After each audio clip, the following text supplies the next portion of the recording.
Thank you for calling Quick by Customer Support. This is Lloyd speaking. How may I help you today? I'm really disappointed right now. I placed an order a week ago and it still haven't arrived. This is unacceptable. I just want to cancel it. I completely understand your frustration, artist, and I'm truly sorry for the inconvenience. Let me check the status of your order right away so I can help resolve this for you. I've been waiting for a day. This is really inconvenient. You're absolutely right to feel upset.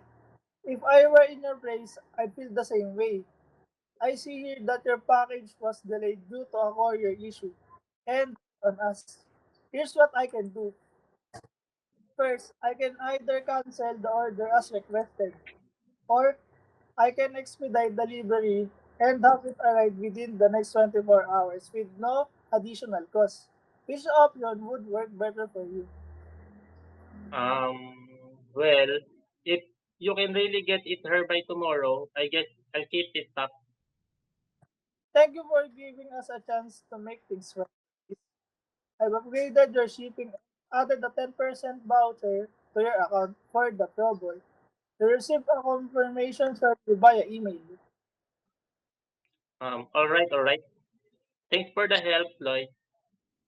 You're very welcome again, Ortiz. I truly apologize for the delay. I'll keep monitoring your order and follow up tomorrow to ensure everything goes smoothly.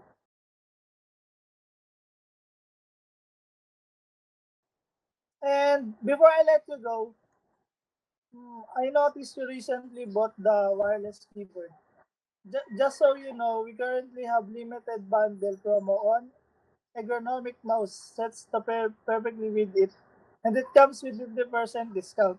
Would you like me to send you the link to check it out?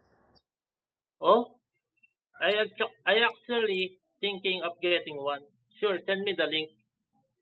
Okay, I'll send the product link and promo code to your email now.